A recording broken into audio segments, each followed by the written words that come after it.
नमस्कार, vision IAS के news today के इस अंक में आप सभी का स्वागत है। इस अंक में हम आपके लिए लेकर आए हैं यूपीएससी परीक्षा की दृष्टि से महत्वपूर्ण कुछ अहम खबरें। हम इस अंक की शुरुआत आरक्षण के मुद्दे से करेंगे। हाल ही में मध्य प्रदेश के मुख्यमंत्री ने घोषणा की है कि राज्य सरकार की नौकरियां राज्य के लोगों के लिए आरक्षित होंगी। हालांकि मुख्यमंत्री ने इस प्रस्ताव के विवरण का कोई उल्लेख नहीं किया है, लेकिन केवल जन्म स्थान के आधार पर आरक्षण प्रदान करने के मध्य प्रदेश सरकार के इस निर्णय से संवैधानिक प्रश्न उत्पन्न होंगे। आइए सबसे पहले इस प्रकार के आरक्षण से संबंधित मुद्दों को जानते हैं। संविधान के अनुच्छेद 16 के उपबंध 2 में राज्य के अधीन किसी नियोजन या पद के संबंध में केवल धर्म, मूल वंश, जाति, लिंग, उद्भव, जन्म स्थान, निवास या इनमें से किसी भी आधार पर कोई विभेद करने का प्रतिषेध करता है। इसके अलावा भारत में एकल नागरिकता का प्रावधान है, जिसकी वजह से किसी भी राज्य में लोक नियोजन के लिए निवास की आवश्यकता को एक अर्हता के रूप में शामिल नहीं किया जा सकता। हालांकि अनुच्छेद 16 के उपबंध 3 में ये कहा गया है कि केवल संसद ही किसी विशेष राज्य में नौकरियों के लिए निवास की आवश्यकता निर्धारित करने वाला एक कानून निर्मित कर सकती है, जबकि राज्य विधानमंडल को इस प्रकार की शक्तियां प्राप्त नहीं हैं। आपको बता दें कि अनुच्छेद 16 के उपबंध 3 के तहत संसद ने लोक नियोजन में निवास के रूप में अपेक्षा अधिनियमित किया था। इस अधिनियम में केवल आंध्र प्रदेश, मणिपुर, त्रिपुरा और हिमाचल प्रदेश के लिए विशेष परिस्थितियों में अपवादों की अनुमति प्रदान की गई है। संवैधानिक रूप से कुछ राज्यों में अनुच्छेद 371 के तहत विशेष संरक्षण दिए गए हैं, जैसे उत्तराखंड में तृतीय और चतुर्थ श्रेणी की नौकरियां स्थानीय लोगों के लिए आरक्षित हैं। हालांकि कुछ राज्यों ने भाषा के ज्ञान को एक मानदंड के रूप में निर्धारित करके अनुच्छेद 16 के उपबंध 2 के अधिदेश का अतिक्रमण किया है। इससे ये स्पष्ट होता है कि स्थानीय निवासियों को नौकरियों में प्राथमिकता दी जाती है। अगली खबर पड़ोसी देश बांग्लादेश से संबंधित है। चीन बांग्लादेश को तीस्ता नदी परियोजना के लिए $1 बिलियन का ऋण प्रदान करेगा। ये प्रस्तावित ऋण तीस्ता नदी व्यापक प्रबंधन और पुनर्स्थापन परियोजना के तहत प्रदान किया जाएगा। इस परियोजना का उद्देश्य तीस्ता नदी बेसिन का कुशल प्रबंधन करना, बाढ़ को नियंत्रित करना और ग्रीष्मकाल में जल संकट से निपटना है। ये पहली बार है जब चीन बांग्लादेश के किसी नदी प्रबंधन परियोजना में शामिल हो रहा है।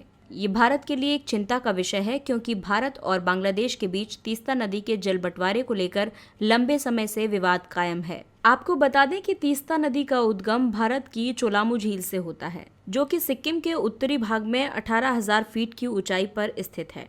बांग्लादेश में ब्रह्मपुत्र नदी में विलीन होने से पहले ये सिक्किम, पश्चिम बंगाल और बांग्लादेश से प्रवाहित होती है। ये उन 54 नदियों में से एक है जो भारत से बांग्लादेश में प्रवेश करती हैं। ये बांग्लादेश में गंगा, ब्रह्मपुत्र और मेघना के बाद चौथी सबसे बड़ी सीमा पारीय नदी है। वर्ष 1951 में इस नदी के जल के बंटवारे को लेकर वार्ता आरंभ हुई थी। उस समय से ही ये नदी भारत और बांग्लादेश के बीच विवाद का एक स्रोत रही है।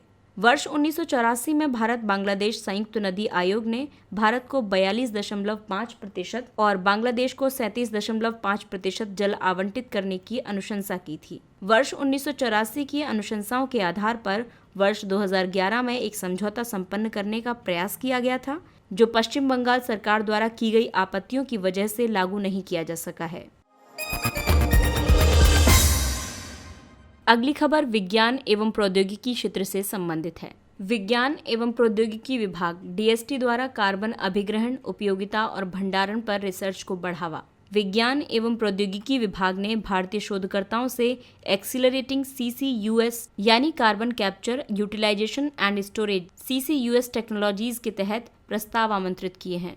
दरअसल एक्सीलरेटिंग CCUS टेक्नोलॉजीज भारत सहित 16 सदस्य देशों की एक अंतर्राष्ट्रीय पहल है, जिसका लक्ष्य वैश्विक तापन से निपटने के लिए CCUS यानी carbon capturing, utilisation and storage को एक साधन के रूप में स्थापित करना है। इसके कार्यान्वयन की अवधि वर्ष 2016 से 2021 के बीच है। ये अंतर्राष्ट्रीय वित्त पोषण के माध्यम से CCUS के स्थापन की सुविधा प्रदान करेगा।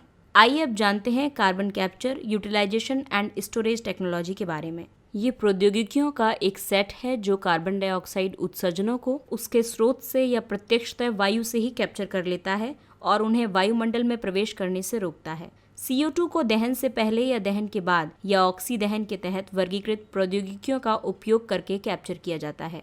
एक बार कैप्चर करने के बाद CO2 को या तो विभिन्न उत्पादों जैसे सीमेंट या प्लास्टिक में पुनः प्रयोग किया जाता है, या उसे भूगर्भीय संरचनाओं में भंडारित किया जा सकता है, जैसे गहन भूमिगत भंडारण। आइए जानते हैं इससे होने वाले लाभ। समग्र कार्बन डाइऑक्साइड में कमी आती है। विश्वसनीय और सस्ती विद्युत उत्पन्न करने के लिए कोयला और गैस आधारित संयंत्रों की दक्षता में सुधार होता है। आइए जानते हैं carbon capturing, utilisation and storage तकनीकी के तहत मुद्दे। भूमिगत भंडारण स्थलों से संभावित रिसाव और संबंधित नुकसान। कार्बन कैप्चर की उच्च लागत। CO2 को उपयोगी उत्पादों में परिवर्तित करने के लिए अधिक ऊर्जा की आवश्यकता होती है, जिससे और अधिक उत्सर्जन हो सकता है।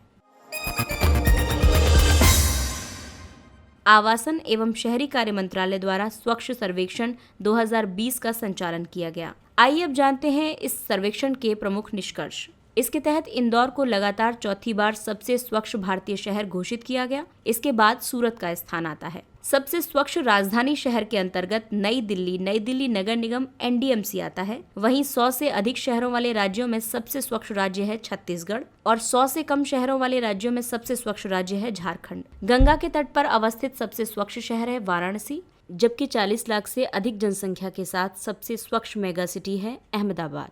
आइए अब स्वच्छ सर्वेक्षण के बारे में कुछ जानते हैं। दरअसल ये आवासन एवं शहरी कार्य मंत्रालय द्वारा संचालित एक वार्षिक रैंकिंग प्रणाली है।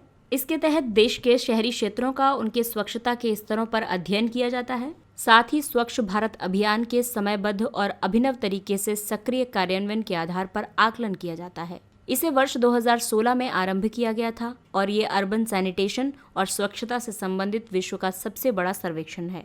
इसका उद्देश्य व्यापक पैमाने पर नागरिक भागीदारी को प्रोत्साहित करना और कस्बों और शहरों को एक बेहतर निवास योग्य स्थान बनाने की दिशा में समाज के सभी वर्गों के बीच एकजुट होकर कार्य करने के महत्व के बारे में जागरूकता सृजित करना है। स्वच्छ सर्वेक्षण 2020 इस सर्वेक्षण का 5वां संस्करण है और इसमें 4242 शहर, 62 छावनी बोर्ड और गंगा के तट पर अवस्थित 92 शहर शामिल किए गए थे। अगली खबर वैश्विक आपूर्ति श्रृंखला से संबंधित है। विदेश मंत्री ने कहा है कि वैश्विक आपूर्ति श्रृंखला में रणनीतिक स्वायत्तता जरूरी है। ASEAN India network of think tank के सम्मेलन में भारत के विदेश मंत्री ने कहा है कि कोविड-19 ने वैश्विक आपूर्ति श्रृंखलाओं यानी ग्लोबल सप्लाई चेन्स GSCs के विविधीकरण और लचीलेपन को महत्व प्रदान किया है। उन्होंने ये मत प्रस्तुत किया है कि GSC यानी ग्लोबल सप्लाई चेन्स के संदर्भ में रणनीतिक स्वायत्तता की अवधारणा ने प्रासंगिकता ग्रहण की है। साथ ही उन्होंने बहुपक्षवाद पर भी बल दिया है। ग्लोबल सप्लाई चेन्स ऐसे नेटवर्क हैं जो वस्तुओं और सेवाओं की सोर्सिंग और आपूर्ति के उद्देश्य से लगभग सभी महाद्वीपों के कई देशों में फैले होते हैं। ग्लोबल सप्लाई चेन्स में विश्व भर में सूचनाओं, प्रक्रियाओं और संसाधनों का प्रवाह शामिल होता है। कोविड-19 संकट के दौरान चीन पर अत्यधिक निर्भरता के कारण वैश्विक अर्थव्यवस्था में अंतर्निहित जोखिम प्रकट हुए हैं, क्योंकि चीनी आपूर्तिकर्ता उन उद्योगों के लिए महत्वपूर्ण हैं जो वैश्विक स्तर पर परिचालित है। विश्व की कंपनियां और सरकारें इससे सचेत होकर भविष्य के संकटों के विरुद्ध बेहतर तैयारी कर सकती हैं। आइए जानते हैं आपूर्ति श्रृंखला की दिशा में किए गए भारतीय प्रयास। भारत सरकार ने अधिक आत्मनिर्भरता प्राप्त करने की दिशा में आत्मनिर्भर भारत अभियान की शुरुआत की है। स्वतंत्रता दिवस के अवसर पर अपने भाषण में प्रधानमंत्री ने भारत को वैश्विक आपूर्ति श्रृंखला के केंद्र के रूप में विकसित करने पर बल दिया था। भारत, जापान और ऑस्ट्रेलिया चीन पर अपनी निर्भरता कम करने के लिए एक त्रिपक्षीय आपूर्ति श्रृंखला लोचशीलता पहल supply chain resilience initiative SCRI शुरू करने पर काम कर रहे हैं। इसके अतिरिक्त जापान जैसे राष्ट्र अपने देश की कंपनियों को वापस अपने देश में कार्य आरंभ करने के लिए उन्हें वित्तीय प्रोत्साहन प्रदान करने जैसे उपायों को अपना रहे हैं।